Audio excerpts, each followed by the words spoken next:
Inilah Injil suci menurut Lukas. Ketika Yohanes tampil di Sungai Yordan, banyak orang menanti-nanti dan berharap, dan semuanya bertanya dalam hati tentang Yohanes, kalau-kalau ia adalah Mesias. Karena itu, Yohanes berkata kepada semua orang itu, "Aku membaptis kamu dengan air, tetapi Dia yang lebih berkuasa daripada aku akan datang, dan membuka tali kasutnya pun aku tidak layak. Ia akan membaptis kamu dengan Roh Kudus dan dengan api." Ketika seluruh orang banyak itu semuanya telah dibaptis, dan ketika Yesus sedang berdoa setelah ia juga dibaptis, terbukalah langit dan turunlah Roh Kudus dalam rupa burung merpati ke atasnya. Dan terdengarlah suara dari langit, "Engkaulah putraku yang terkasih, kepadamulah aku berkenan." Demikianlah sabda Tuhan. Saudari-saudaraku yang terkasih, apa kabar kalian semua di awal tahun 2022 ini? Ya, saya mengerti bahwa aktivitas kini sudah mulai berjalan normal kembali. Sebagian dari Anda ada yang sudah mulai bekerja, dan kalau kita lihat, anak-anak pun sudah disibukkan kembali dengan kegiatan menuntut ilmu di sekolah. Keceriaan libur Natal dan Tahun Baru yang kita alami hampir selesai. Kalau kemarin-kemarin kita telah menyusun berbagai macam resolusi untuk menghiasi tahun 2022 ini, di pesta pembaptisan Tuhan inilah saatnya kita untuk bangun, kita start mewujudkan segala resolusi yang telah kita buat dan rencanakan itu. Natal yang adalah peristiwa kelahiran hanyalah menjadi awal bagi kita.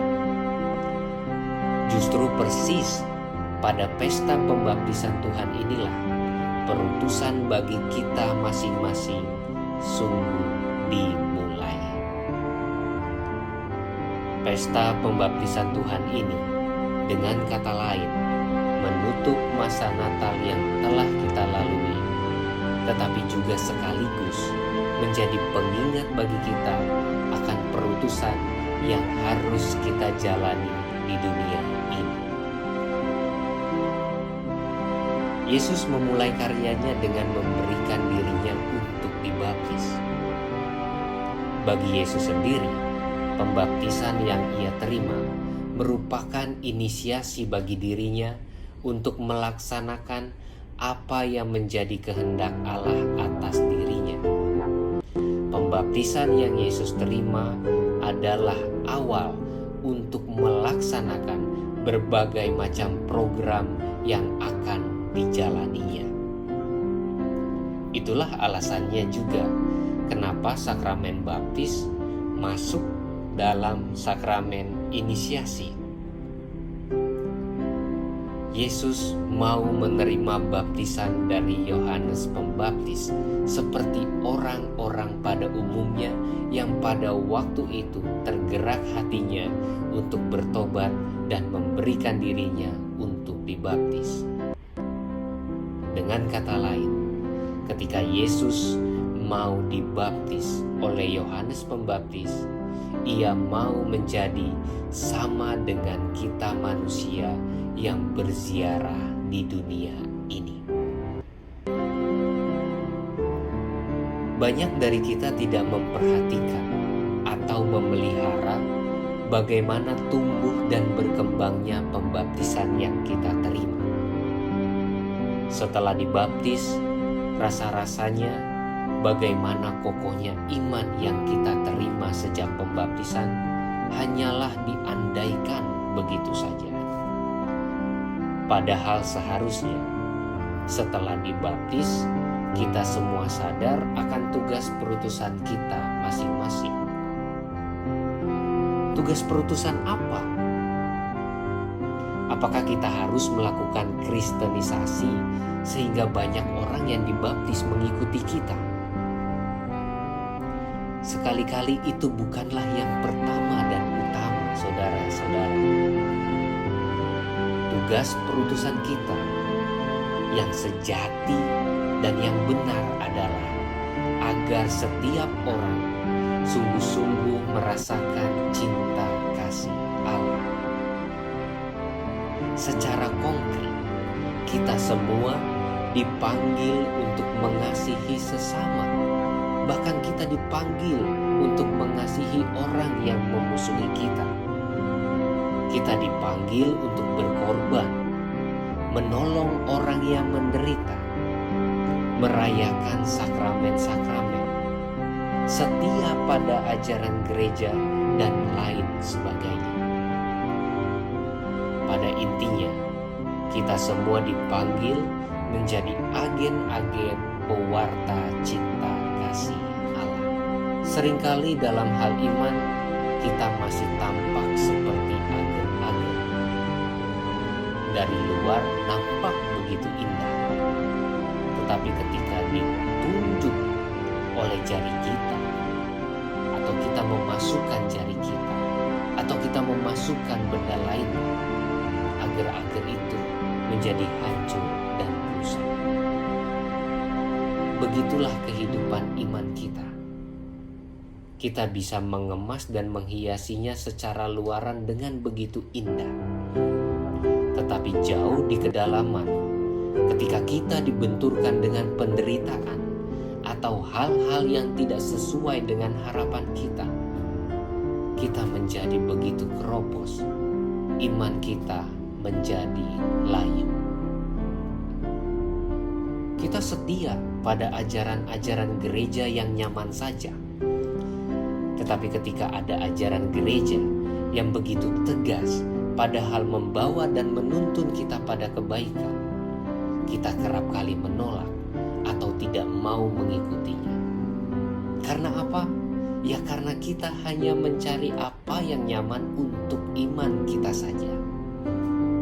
Saudari-saudaraku yang terkasih, ini sungguh berbahaya dan sungguh melemahkan iman kita.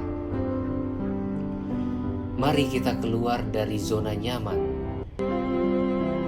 Kita ditantang untuk menghadapi dunia. Dan kita yakin bahwa pengalaman yang diberikan kepada kita bisa mendewasakan iman kita masing-masing. Sakramen pembaptisan mengaruniakan kepada kita pengampunan dosa dan kekuatan Roh Kudus untuk menjalani tugas perutusan kita. Saya memahami, saya mengerti bahwa terkadang terpaan kehidupan di dunia ini membuat kita menjadi goyah dan payah. Saya tahu bahwa terkadang kita ditatapkan pada masalah yang pintu solusi seakan-akan tidak terbuka untuk kita. Kita ditatapkan, kita menemukan pada masalah yang tidak ada jalan keluarnya. Namun saudari-saudaraku yang terkasih, mari kita ingat apa yang dikatakan Allah kepada Yesus. Inilah anak yang kukasihi, kepadanya lah aku berkenan. Mari kita resapi, mari kita rasakan hal yang sama juga dikatakan Allah kepada kita. Kita semua adalah anak-anak yang dikasihi oleh Allah. Saudari-saudaraku yang terkasih, tunjukkanlah kepada dunia bahwa imanmu sungguh bersinar. Tunjukkanlah kepada orang-orang di sekitarmu bahwa rahmat pembaptisan yang engkau terima memampukanmu mengarungi setiap masalah kehidupan yang ada di hadapanmu. Mari kita yakini apa yang kita terima pada masa lalu. Apa Apa yang kita terima pada masa Natal?